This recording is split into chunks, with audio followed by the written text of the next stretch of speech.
Yamada Kanehito just brilliantly set up the perfect narrative for our main characters. In this video, I will be addressing the implications of the potential fight between Frieren's party that includes Frieren, Fern, Stark, and Gold TP, maybe one-armed Falch, versus Werlos and Gorilla Dubs. What happens if these characters face off might actually end up saving the great mage Serie, the feet goddess's life, from being yeeted. 合格だ. And the fact that Frieren, being there and knowing about Werlos' accomplishments, can help save Gorilla from continuing living out the antithesis of what the theme of the Frieren story is all about. After 2 chapters of Yamada Kanehito delivering the most exquisite script to set up a murder mystery that has yet to occur for last name goddess, first name feet, where it has the fandom pulling out every theory possible like Falch, you're Grossum, aren't you?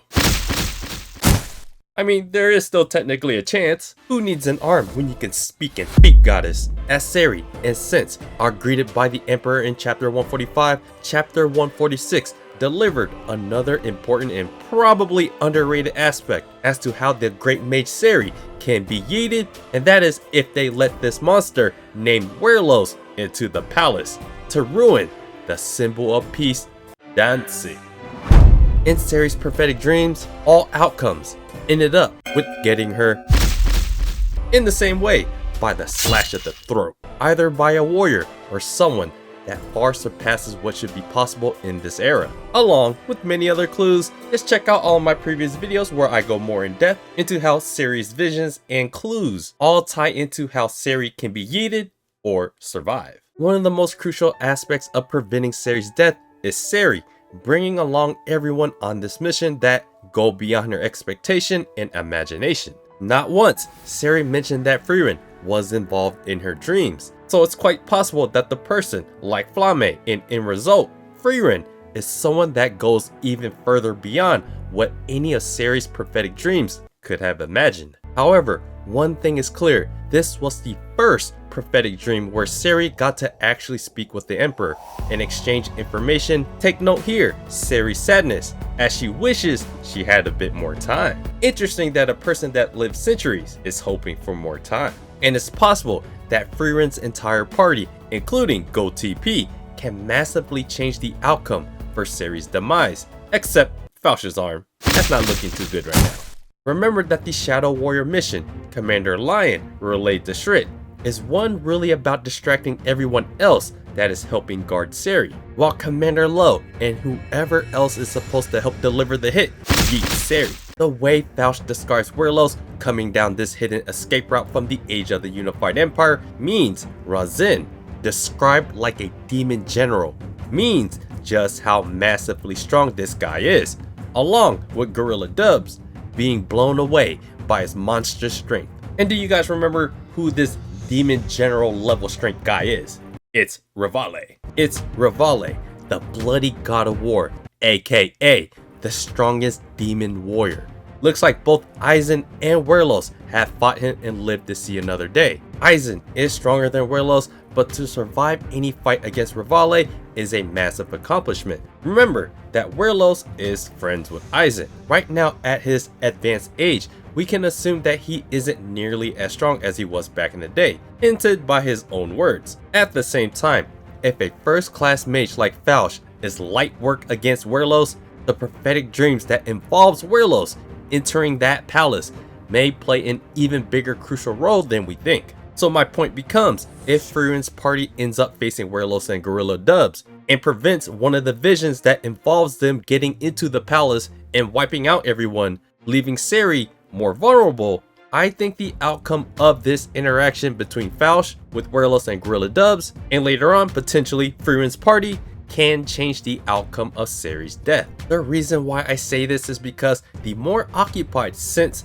Falch, Megane, Yubel, Lineo, and Frieren's party are fighting against the Shadow Warriors, the easier it is to blindside Serie. That is why Serie can't see how she gets assassinated. If Frieren, Fern, Stark, and Zion are able to stop Werlos and Gorilla from entering the palace, they can make it back in time to Serie to identify Commander Reve and whoever else that might try to yeet her. What makes the potential fight against Werlos and Gorilla Dubs all the more compelling is that they have direct ties to Frieren's party, including Zine. Out of all the Shadow Warriors, Werlos and Gorilla Warrior are the ideal foes against Frieren's party that can definitely change the accuracy of the enemy's clairvoyant visions. There are various outcomes that I can see from this potential battle between Frieren, Fern, Stark, Gold TP, and Fausch, if he can make it, versus Werlos and Gorilla Dubs, that heavily favors what Frieren can do to help stop the assassination. It is this fight and interaction. This is the perfect scenario and narrative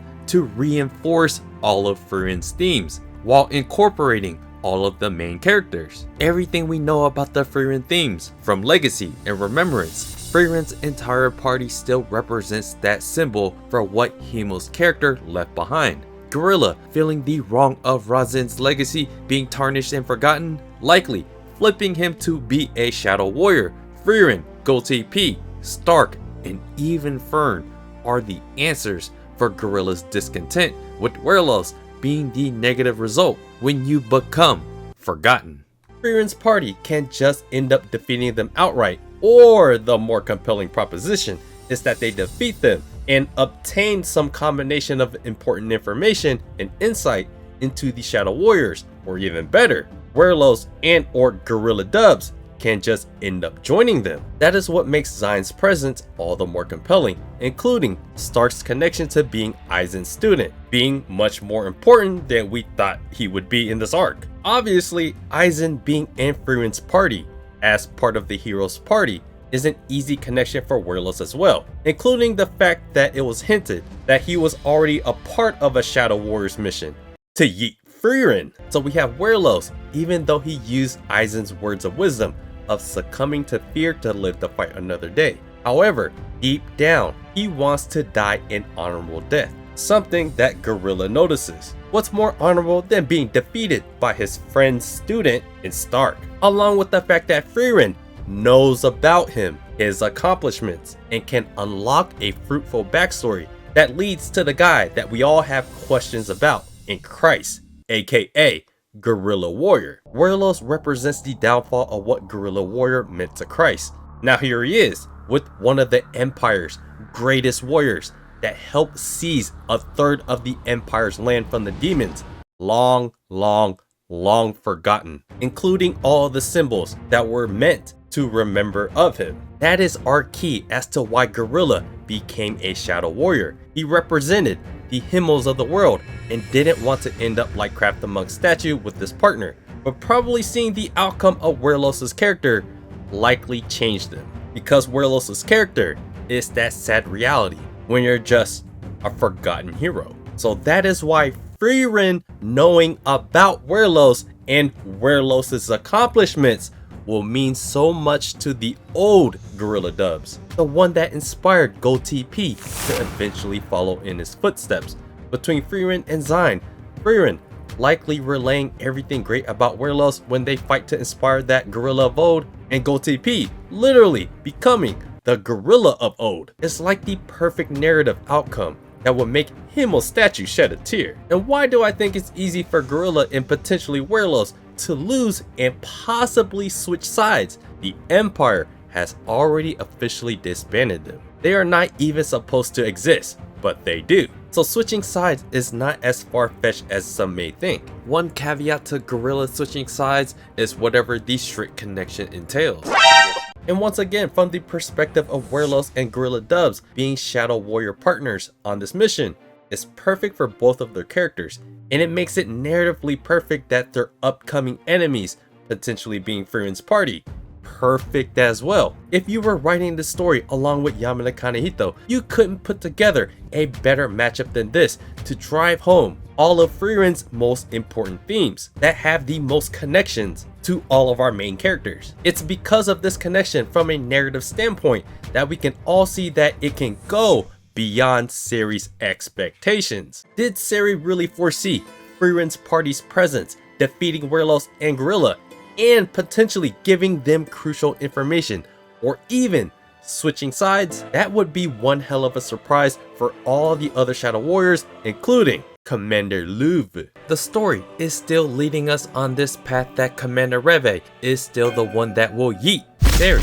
At the same time, like Clematis, Commander Reve only sees himself as a pawn in this grander scheme to extinguish all magic from the world, implying that many others just like him want to accomplish the same, sparking theories as to who those people are.